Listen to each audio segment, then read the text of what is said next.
Boa noite.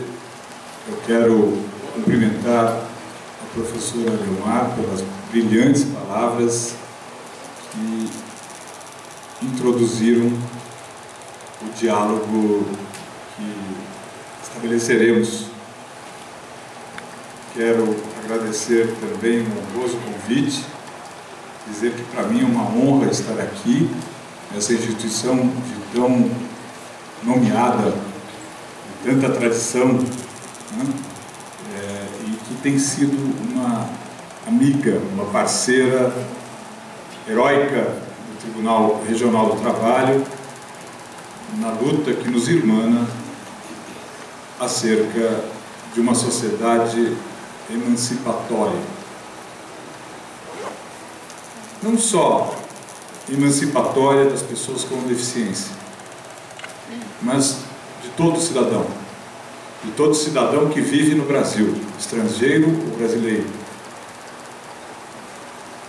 Essa é a diretriz que está na nossa Constituição. Nossa Constituição que libertou o Brasil das garras da ditadura militar. Nossa Constituição que profere valores inderrogáveis da nação brasileira. A dignidade da pessoa, o pluralismo, a cidadania, o valor social da livre iniciativa e do trabalho, a soberania do povo. A Constituição que proclama que o governo deve ser exercido pelo povo e para o povo. A Constituição que nos faz cidadãos, que nos impele a construir uma sociedade livre, justa e solidária, eliminando as desigualdades, erradicando a pobreza, promovendo o bem de todos, sem qualquer discriminação ou preconceito. Eu acabo de citar aqui os artigos 1º e 3º da Carta Política do Brasil. Esses artigos delineiam a nota de valores que pauta a conduta dos governantes e dos governados, que está possibilitando a atuação do Poder Judiciário para livrar o Brasil de uma chaga secular, que é a corrupção. A mesma Constituição que também põe limites a esse Poder Judiciário quando ele extrapola da condição de Estado juiz, Estado imparcial. A mesma Constituição vale para os réus, para os advogados e para os juízes. Estão todos eles submetidos ao império da lei. A mesma Constituição subordina ao império da lei governo e governados. A lei é a vontade do povo, expressa por seus representantes. Se o modelo de representação política do Brasil está hoje em xeque, não é a democracia que está em xeque. A democracia coloca este modelo de representação em xeque. Isso é muito diferente. Ai daqueles que pregam o desatino da volta da ditadura. Ai daqueles que creem que a política é problema do governo. Ai daqueles que pensam que não são os mandantes. Os nossos representantes seguem mandatos que nós lhes otorgamos pelo voto. Portanto, a democracia é nossa. E é essa democracia que vai depurar o Brasil. Eu não tenho uma visão pessimista, ao contrário. Tenho visto que em 27 anos o povo brasileiro tem construído um edifício que os europeus levaram 200 anos. A nossa democracia é bastante jovem, mas é muito forte.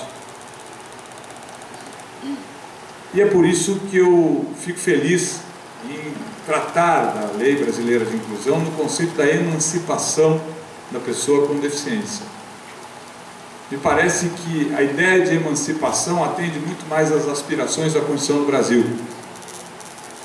porque ela acolheu a Convenção sobre os Direitos da Pessoa com Deficiência por um ato direto de atuação política da nossa categoria, das pessoas com deficiência.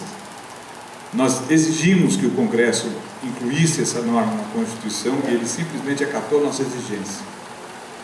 Não foi outro discurso, não pedimos, exigimos.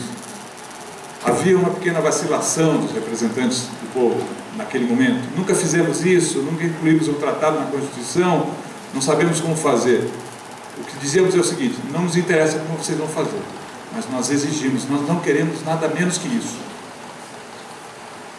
O discurso não era complacente, o discurso era duro, porque o débito é muito grande. O débito da sociedade brasileira com relação ao cidadão em geral é alto, com relação à pessoa com deficiência é altíssimo. Esse tratado, portanto, foi ratificado com status de norma constitucional em 2 meses. As emendas que tramitam no Congresso para alterar a Constituição tramitam por décadas. Essa tramitou em 2 meses. Ora, em que a Lei Brasileira de Inclusão, ao regulamentar a Convenção sobre os Direitos da Pessoa com Deficiência, portanto a Constituição do Brasil, alterou a vida do cidadão brasileiro? É importante dizer que é uma lei que cuida de um segmento das pessoas que apresentam impedimentos de longa duração, físicos, mentais, intelectuais, sensoriais.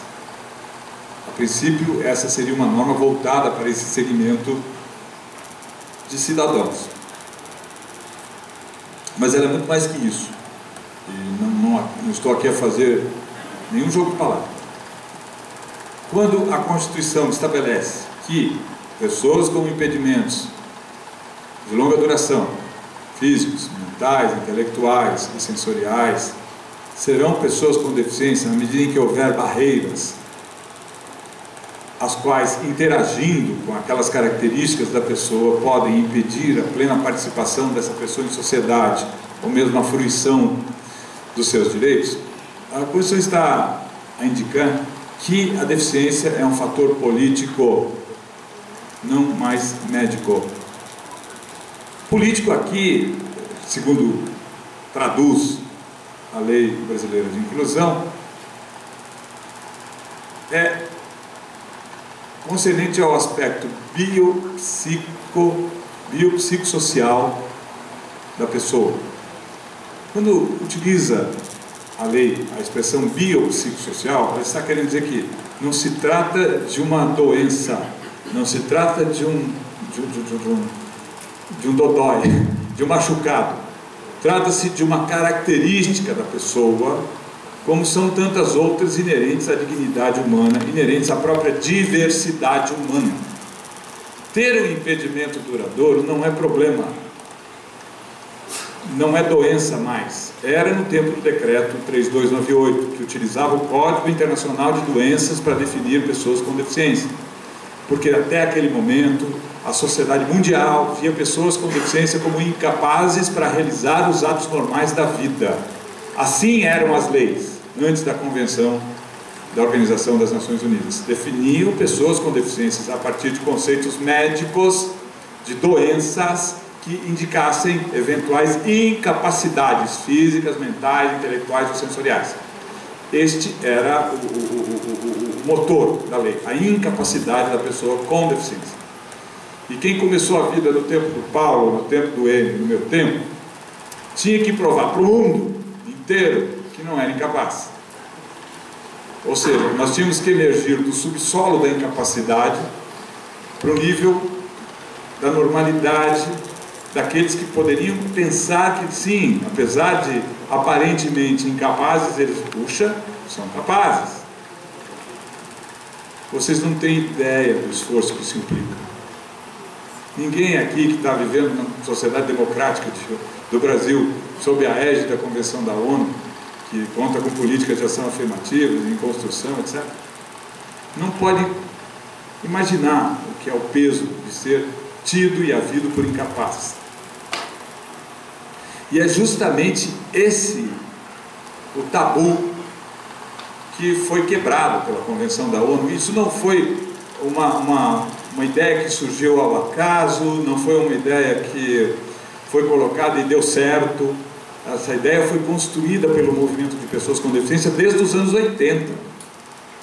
Nós tínhamos a Convenção da Guatemala, aqui nas Américas, que começou a romper com o conceito médico, adotando uma ideia de que a deficiência era um fator social e não clínico. Mas ela esboçava essa ideia. Mas, de qualquer forma, a Convenção da Guatemala foi o trampolim, foi o patamar jurídico que sedimentou a discussão em termos mundiais. Estabeleceu-se, portanto, o consenso duramente construído por pessoas com deficiência de todo o mundo, que efetivamente ditaram o texto da Convenção da ONU. Eu fui testemunha ocular disso. De fato, meu coração vibrava, meus olhos não viram, mas meu coração sentiu nesse momento. Foi muito forte. Os diplomatas simplesmente transformaram em texto diplomático de direito internacional as aspirações uniformemente balizadas por pessoas com deficiência. Não pense que essa uniformidade foi fácil.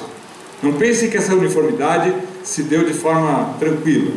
Não. As discussões foram árduas, começaram em 2002.